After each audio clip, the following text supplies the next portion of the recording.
refrigerators and people were eating more organically. Could you afford to be a picky eater in a time like that? Well, I would think you could, because the picky eating could be involved in just eating simple things like toast or bread, peanut butter and jelly sandwiches, grilled cheese sandwiches. It doesn't necessarily cost a lot of money. Now, as far as the supplements go, yeah, you're right. Back a while back, there wasn't near as much of that stuff that they could have got their hands on. So what's breakfast like for you? Probably a couple of toaster type waffles and a glass of milk. Okay, so you do drink milk. Oh yeah. And nowadays, because I drink a lot of milk as well, and there's a lot of stuff in milk. Yeah, I've even managed to move down to 2% milk from whole milk, which I drank for quite a while. Okay, so you have some sort of waffle, like you say, a toaster waffle and milk. Yeah. And then your next meal is when? At work, sitting at my desk, I may eat a package of peanut butter and crackers that I take to work with me. Okay. And so that I'm more productive because I don't have to get up from the desk. Okay, and then after that, that'll be your lunch, or? That would be my lunch. Okay, so what's dinner for you? Come home and have a grilled cheese sandwich, or some toast, or maybe even another waffle, or eat some bacon, French fries, and a glass of milk. And any snacking during the day, and if so, what kind of snacking? Well, it might be a bag of potato chips, or once in a while a candy bar, although I'm not really into sweets that much. And if there's some food around, this time of the year, holiday season, people are always bringing in cookies and different things. If there's something there I'll get some of that. Now, are you completely happy with being a picky eater, or was this something you've always wanted to change? Oh, I would have always liked to change. I mean, I've known since 4 or 5 years old that I was different, and in my heart I've always wanted to change, but haven't been able to do it. But I've had a good life, and I guess you could say you don't miss something if you never had it. Now, have you sought out any help from the conventional, to talking to doctors, to the unconventional, say, hypnosis? That's an interesting point. I went to a psychiatrist once, and he wanted, at the time I didn't have a lot of money, and he wanted me to come and see him 2 or 3 times a week, and I'm there, oh my goodness, can't possibly do that. Plus I didn't think the treatment he was doing was going to work. And as far as hypnosis and treatment goes, we get a number of reports in the support group, and in the last 3 years, out of probably come in contact with actually 600 people or more, there's been one potential partial cure, and the rest of them have had negative results or haven't improved people that much. So, having the website, and again, the website is www.pickyeatingadults.com. Having the website, what has having the support, or knowing that there are others like you out there to such great numbers, what has that done for you? It's sort of like the SETI project, making contact with alien life. All right. I mean, it was such a revelation to me. It's like I was listening for the sound of intelligence somewhere in the universe, and got a little trickle here and a little trickle there, and now here we are, over 3 years since I started the website, and we've got 400 members in our support group, and it seems to be snowballing. And you said for the longest time you basically spent your entire life hiding your aversion to ordinary foods. Correct.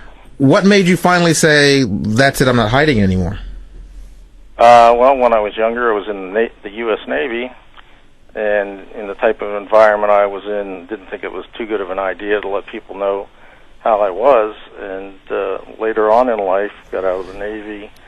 I now own part owner of 3 different businesses, so I'm certainly not in any kind of jeopardy. And I'm getting older, and I don't think I'll ever be cured, but I'm trying to do something here that actually leads to helping young people not have to live the life that I've lived. Well, how did you even survive in the Navy? Breakfast was easy, and get some snacks during the day, but I primarily would eat a lot in the morning, and the rest of the time I'd stay away from the mess hall. And no one ever noticed? I mean, especially considering your life in the military, especially when you first start out, basic training is so regimented. No one noticed that you weren't eating? As hard to believe as that may be, that's true. That's true. Wow. Yeah, I originally, when I joined the Navy, I thought, well, they'll make me eat and I'll be cured of this, and it didn't take me too long to realize that wasn't going to work and that I was in some real trouble. So were you disappointed at all? In what? That, because I mean, you went into the Navy, in the back of your mind was this expectation that, this will be the end of my eating disorder as you see it. That was one of the expectations I had. Yeah. And it's sort of like jumping off a bridge and finding out you got a bungee cord on yourself. Yeah. I take it then you've never also been incarcerated, because that would be the other situation where they'd be watching what you eat. That's true. Yeah, never been incarcerated. Here you go. Have you gotten any attention since you started the website from dietitians, doctors, anyone like that who've... Yeah. In fact, I got a message from a psychologist. I think it was a psychologist in Toronto here just this evening, making her services available because she said she treats people with our disorder. And I haven't had a chance to look into that yet. And I have gotten a number of messages from people that are in healthcare thanking me for starting the website. People can go to the website. They can also, I believe, see other people's stories. You hear the stories of how or why they became picky eaters. Is that? Yes, there's 3 or 4 examples on there.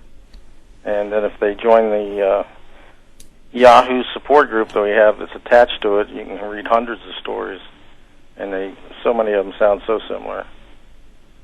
And sometimes I actually cry when I read some of them. Really?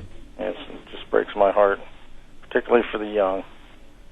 And for the most part, are the people you see in this, again, you're only seeing those who are coming, I guess, looking for help. Correct. But do you think that most picky eaters are people who don't want to be picky eaters, or? Oh, I'm sure. Because, I got to be honest, it's never really crossed my mind. Yeah. whether I'm a picky eater or not. I am fine. I have no problem with it. Well, to give you an idea of the world that we live in, yeah. Pick some type of food that you really hate, and in your case, vegetables, and just imagine living in a world where that's all anybody ate. In restaurants, and when you went to visit people, they all loved that, and it was everything that you couldn't eat. That's the kind of world I live in. Wow. It can be frustrating at times, but like I say, I think I've had a good life. And as you say, you're relatively healthy, so... Relatively healthy, yeah. I get around about as well as anybody my age. So from that perspective, who's to say you're wrong? It would be a good case study to see what the heck's going on here. and one other thing that I want to point out, this is only my opinion, but they need to identify children that are in danger of becoming like us, because the medical community says, don't worry, they'll grow out of it. This is a control issue or something. And we don't all grow out of it. We have less than a minute, but do you think some of the people who have what we consider eating disorders, the anorexia comes to mind, that some of them could be actually picky eaters? Probably not. No. So it's totally unrelated? Probably not, because the people in the group like to eat. It's just they eat very limited.